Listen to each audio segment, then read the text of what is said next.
Hi Scorpio, this is Jav.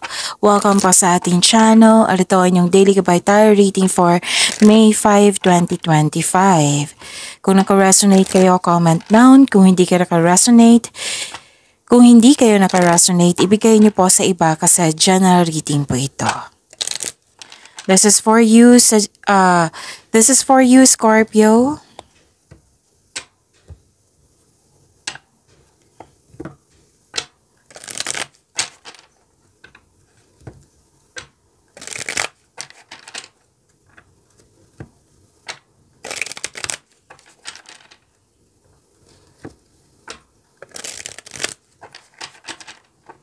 Para po ito sa inyo, Scorpio.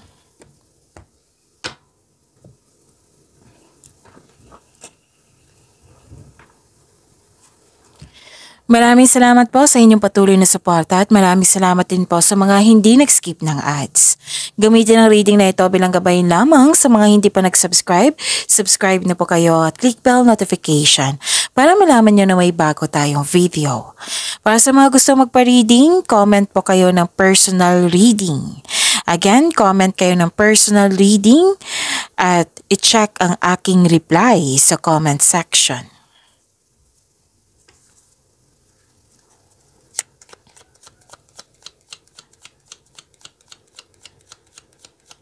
Spirits Guide, mga ganap pa para kay Scorpio. I need 3 cards po.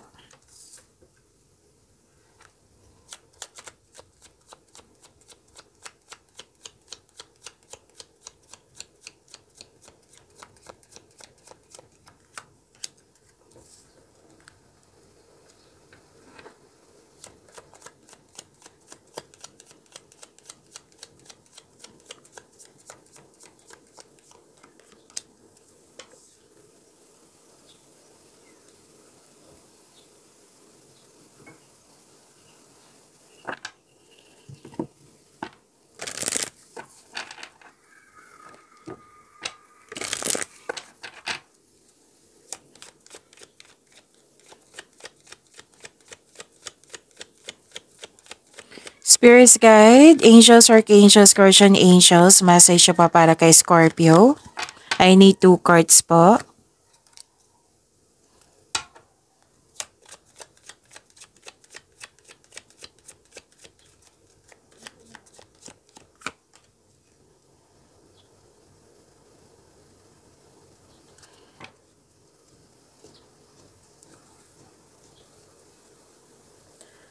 Okay, Scorpio. May dumating na opportunities na kailangan yung bigyan ng best decision or best choices. Siyempre may kasamang konkretong plano yan. At para maging confident kayo. At may ending with new beginning dito. Pwedeng nahihirapan kayo, nabibigatan kayo, pero nagpasya kayong tulungan yung sarili nyo para ma-let go na ito at nagkaroon ng transformation. Pwedeng may concern kayo sa isang tao na mahirap kausap. Or sobrang stricto. May nakita rin akong separation dito. Pwedeng literal na separation ito. Pwede din na umalis ka, umiwas, space, closure, end of contract. So this is about ending with new beginning. And huwag kayo mag-alala kasi transformation po ito. Pwedeng transition din ito. Okay, so actually, this is good luck and good karma. Wow. Claim niyo po, Scorpio, good luck and good karma. May success, may recognition, may abundance, and love is blooming. You deserve this happiness, Scorpio.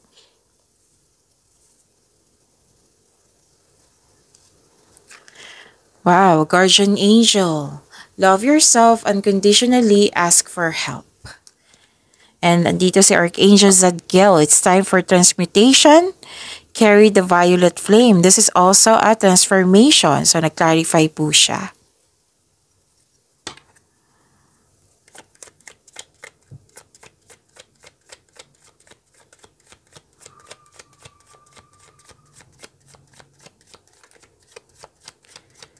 Spirits Guide, ano po yung energy ni Scorpio?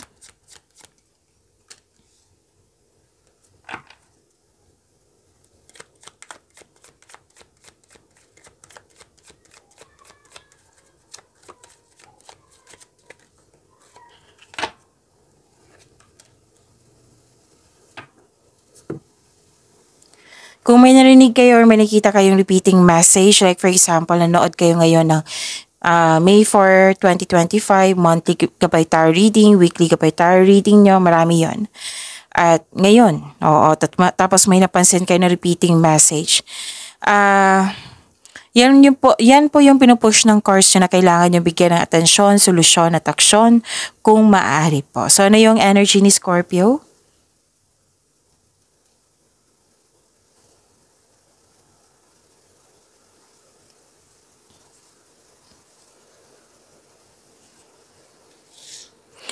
Okay.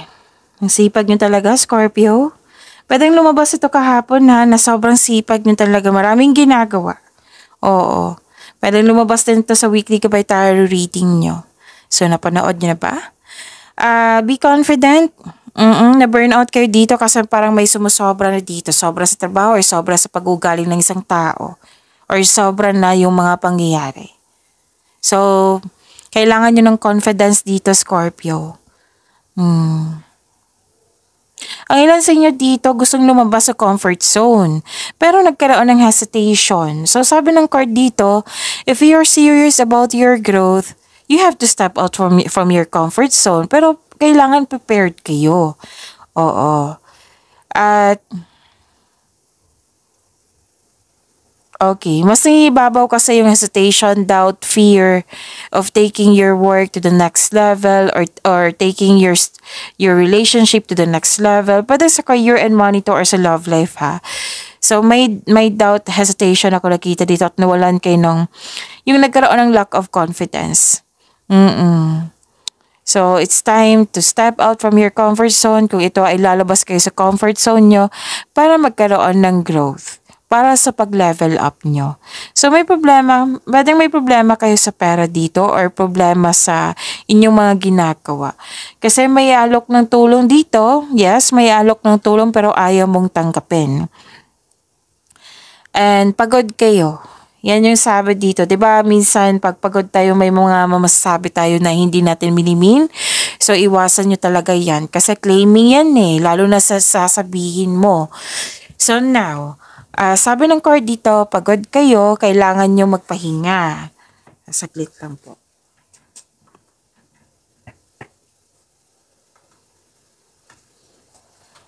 Okay. Kailangan nyo magpahinga. So, you're feeling burned out sa mga ginagawa nyo dyan, sa concern nyo dyan. So, this card tells you, taking a break, it won't hurt your career, or sa mga ginagawa nyo dyan. Walang mawawala sa iyo. Basta magpahinga. Importante yung pahinga. Allow yourself na mag-rest para pagbalik mo, re-energize ka na at ganado ka na sa pagbalik mo. Huwag niyo po daw pahirapan yung sarili niyo. Kung pagod, magpahinga. Okay? Don't push yourself so hard. Kaya nga nasabi ko kanina, sobrang sipag nyo talaga. Marami ko kakilalang Scorpio din na kahit may pakiramdam na hindi magandang pakiramdam or may concern or problema, nakikita mo talaga galaw ng galaw yan.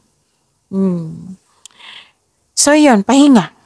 Okay, wag niyo pang pahirapan yung sarili niyo. Don't push yourself so hard. Yan ang sabi ng card.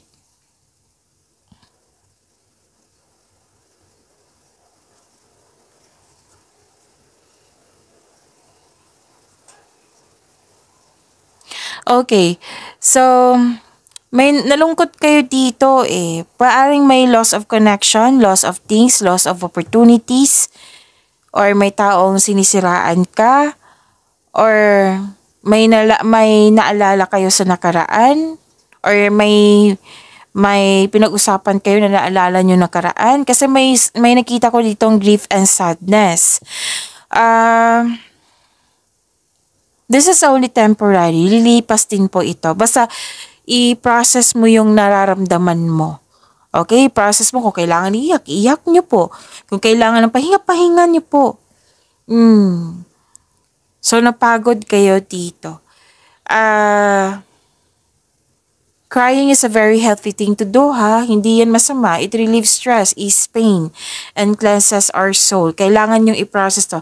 Yes, about your about your emotion.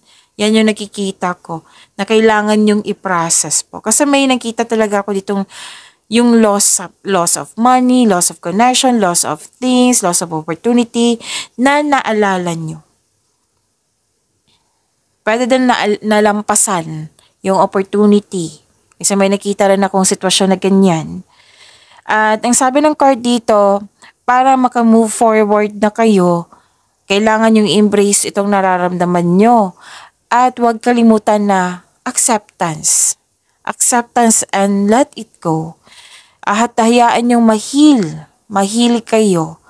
Importante yan. So let it go, acceptance, embrace, acceptance, let it go, and healing. Susunod na po yung healing. Tapos, ang sabi ng card nyo dito, na ano po daw yung natutunan nyo sa loss? Ano po daw yung natutunan mo sa na-miss yung opportunity? Yan. So, ano yung natutunan nyo sa rason sa inyong sadness? Kunin nyo po daw ito as wisdom message. Kunin nyo po as learning sa inyong buhay. So, don't worry after nitong unos, may parating na new direction. May nagsabi sa akin ngayon, sa kaka-overthink mo yan. Scorpio. So, don't worry after nitong unos, may parating na new direction. Kung concerned to sa love life, may new direction. Kung concerned to sa career and money, may new direction. So, focus kayo sa moving forward. Mag-focus kayo sa hope and healing. May pag-asa po at may personal growth ako nakikita dito.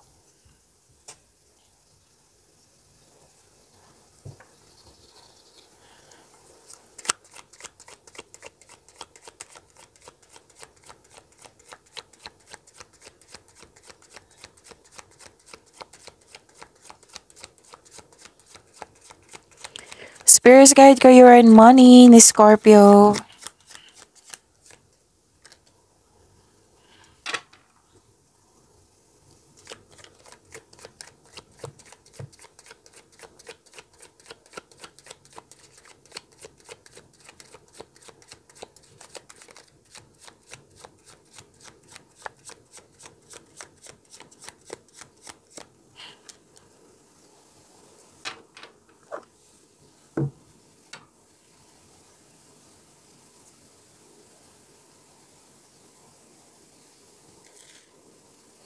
Sa career and money nyo, di ba gagawa kayo ng desisyon dito? Yung sabi ko kanina sa oracle cards nyo. Nag-clarify po siya dito sa tarot cards nyo. Don't hesitate too long kasi nakita ko dito, nang dahil sa marami kayong iniisip, nalilito na kayo kung ano yung pipiliin nyo. Nalilito na kayo sa paggawa ng desisyon. Na-confused na po kayo. So kung hindi pa ito nangyari, so sana'y maiwasan nyo. Oo, sana hindi kayo mag-hesitate na sa paggawa ng desisyon. Parang gusto mong lumaban pero napanghinaan ka ng loob. Tapos huwag niyo po daw paniwalaan yung mga bagay na hindi naman totoo. So may nakita nga ako ditong ma-pride na tao na concern mo. May nakita rin ako ditong tao na hindi nakikinig sa payo. So this card tells you, kasi nasaktan ka it might be mag-uusap kayo dito. Pero improve your communication skills Sabi ng card dito, para magtagumpay ito, para magkaayos kayo. Kasi gusto mong i-clear up yung hurt feelings mo. So kakausapin mo to. So improve your communication. At 'di ba sa timing yan, alamin niyo muna yung mood ng tao. Yung kunin mo yung attention niya, mag-usap tayo. Hindi sa kung sino yung tama at mali, hindi sa kung sino yung panalo at talo, kundi magkaroon tayo ng adjustment para magkasundo tayo. At gusto kong malaman mo, nasaktan ako, yung i-open up mo. Yung ipakita mo sa kanya, iparamdam mo sa kanya na approachable ka. Okay? So, yun. After nito, magkakaroon siya ng new beginning. Actually, nakikita ko dito, marami kayong, after nitong overthinking nito, after this concern, may dumating na blessings which is bagong insights and clarity. Yung marami kayong ideas. Magkakaroon ng determination. Kung paano pa ma-improve yung kaperahan mo, kung paano pa i-improve yung proyekto mo.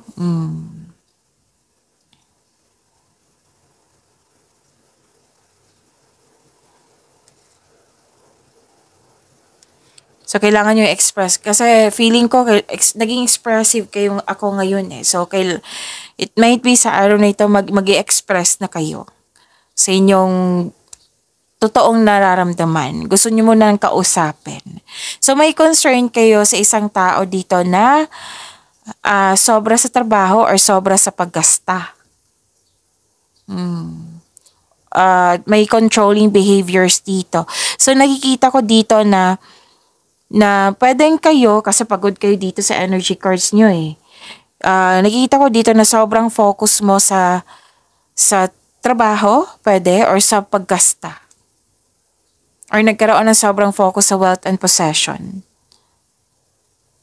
Okay? Pwedeng concern mo ito sa isang tao or pwedeng concern to sa iyo. So, this card tells you na 4 na card mismo nagsabi dito na pahinga. This card tells you na mag-focus kayo sa emotional and mental stability. You need to relax and listen to your intuition. Actually, nakikita ko dito na some of you conservative sa money at investment mo. Kaya lang may concern ka sa isang tao na sobra sa trabaho or sobra sa paggasta.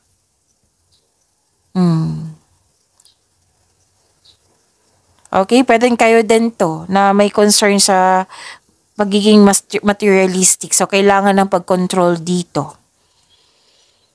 Gusto mo mag-save, gusto mo mag-save for the future.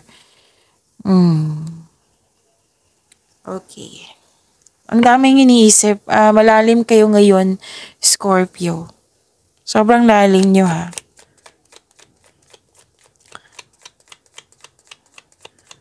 Spirits guide, love life, self-love, partnership, and romance ni Scorpio.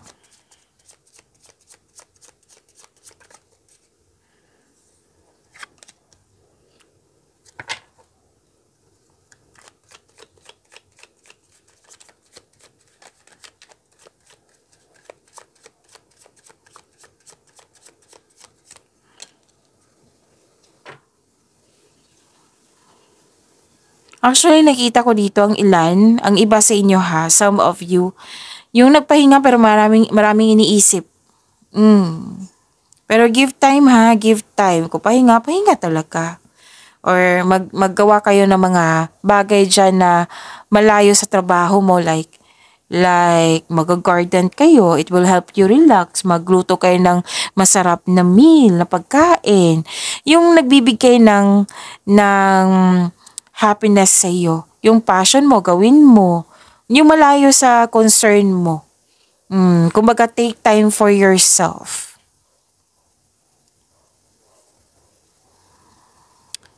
Okay, may tao daw ng loko sa'yo na nagbabago na.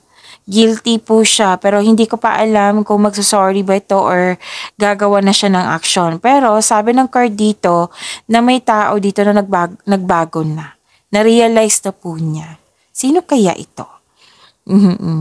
So, may sabi din dito na, di ba, sobra kayo sa trabaho, sobra kayo sa trabaho. So, sabi ng card dito na, pwede din na hindi mo kaya lahat yung responsibilidad, hindi mo kaya yung mga gawain. Kasi, hindi mo kaya mag-isa dito or kukuhin lahat.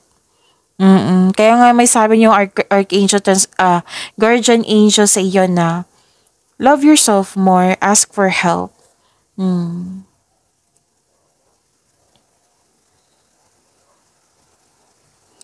At, okay, so this is, may naalala nga kayo. Pero hindi to maiwasan. Hindi to maiwasan. It might be, minahal mo tong taong to, or mahal mo talaga, or kapamilya mo to, or malapit kayo before, Kasi may naalala kayo dito, nag-invest ka ng time and effort sa taong ito. Pero akala mo totoo siya sa'yo, pero hindi pala. May naalala kayo. So, this is a repeating message. So, you need to pay attention. Solusyon at aksyon. You have to let it go. Or umiwas kayo sa toxicity dito. Okay? Yun. So yun, mag-focus kayo sa makontrol nyo. Huwag kayo mag-focus sa hindi nyo makontrol. Pag-imanin nyo po yung blessings sa binigay sa inyo, Scorpio. See you tomorrow. Maraming salamat po.